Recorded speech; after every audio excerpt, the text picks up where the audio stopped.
क्या आपने कभी ध्यान दिया है, एक छोटा पौधा यदि विशाल वृक्ष की छाया में बढ़े तो तेज धूप भी उसे जला नहीं पाती। एक साधारण लोहे का टुकड़ा यदि चुंबक के पास रहे तो स्वयं भी आकर्षण प्राप्त करने लगता है।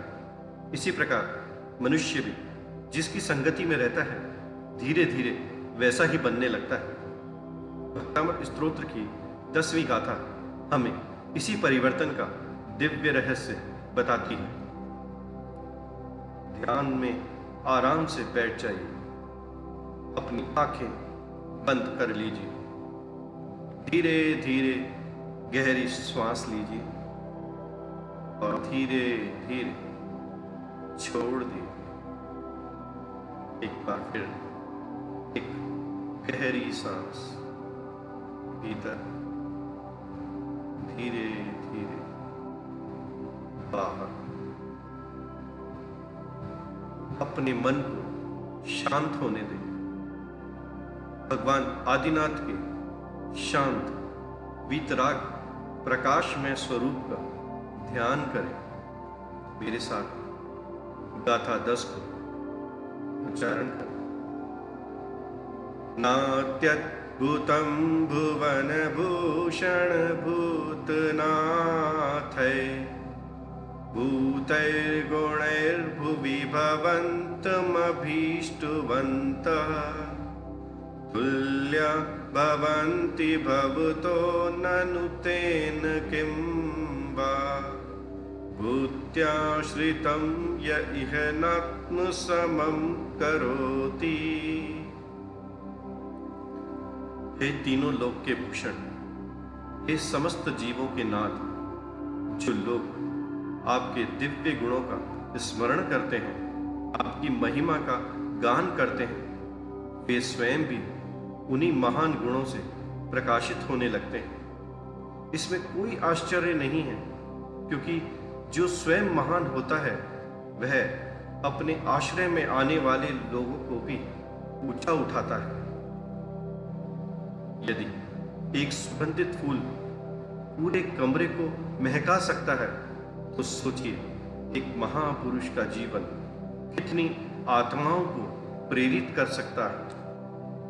हम जिसे बार बार देखते हैं, जिसे सुनते हैं, जिसे अपना आदर्श बनाते हैं, धीरे धीरे उसी के गुण हमारे भीतर उतरने लगते हैं। इसलिए भगवान की पूजा का सबसे बड़ा उद्देश्य केवल प्रणाम करना नहीं है, उनके गुणों को अपने जीवन में उतारना है। आज हमारा आदर्श कौन है? सोशल मीडिया, फिल्मी पात्र, क्रिकेट खिलाड़ी, धनवान व्यक्ति या ऐसा व्यक्तित्व जो क्रोध में भी शांत रहे, अपमान में भी संभाव रखे और सफलता में भी विनम्र रहे। यदि हम प्रतिदिन भगवान आदिनाथ के गुणों का चिंतन करें तो धीरे धीरे हमारी प्रतिक्रिया बदलने लगेगी।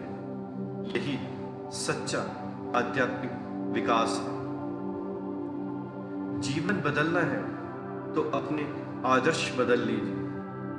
जिसे आप प्रतिदिन मन में स्थान देंगे वैसा ही आपका व्यक्तित्व बनता जाएगा। भगवान आदिनाथ केवल पूजा के लिए नहीं, अनुकरणीय भी हैं। अब अपने मन को भगवान आदिनाथ के चरणों में स्थिर करें।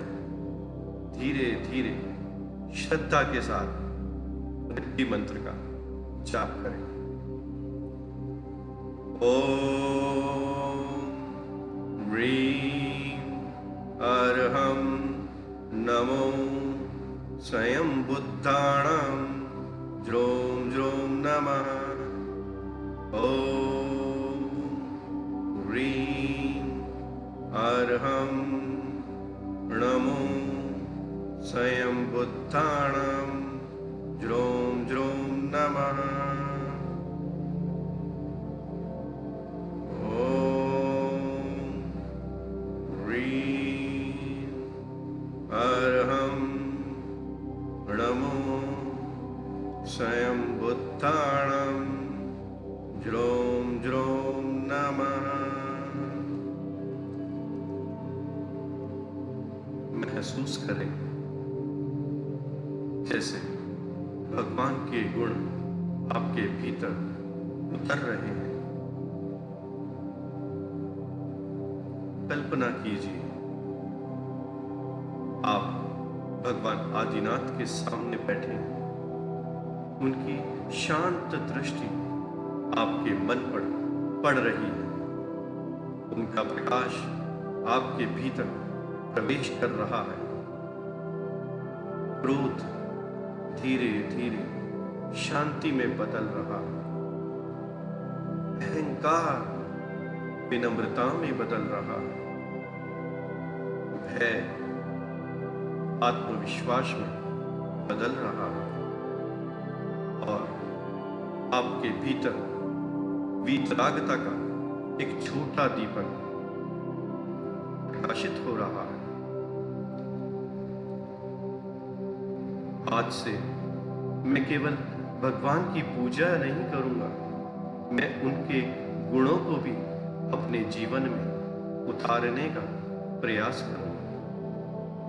मैं अधिक शांत बनूंगा, अधिक करुणामय बनूंगा, अधिक विनम्र बनूंगा और प्रत्येक दिन अपने भीतर एक नया गुण विकसित करूंगा। मेरे साथ एक बार पुनः गाथा 10 का मंत्र दोहराइए। नात्यद्भुतं भुवनभूषण भूतनाथै भूतैर्गुणैर्भुवि भवन्तमभीष्टुवन्तः तुल्या भवन्ति भवतो ननु तेन किं वा भूत्याश्रितं य इह नात्मसमं करोति। याद रखिए, हम वही बनते हैं जिसका हम बार बार चिंतन करते हैं। इसलिए यदि जीवन में शांति चाहिए तो शांति के स्वरूप का चिंतन कीजिए। यदि जीवन करुणा चाहिए तो करुणा के स्वरूप का स्मरण कीजिए। और यदि आत्मा को ऊंचा उठाना है तो वीतराग भगवान के गुणों को अपने जीवन का आदर्श बनाइए। प्रथम जिनेंद्र भगवान ये आदिनाथ ये वीतराग चरणों में बारंबार नमन करता। नमो अरिहंता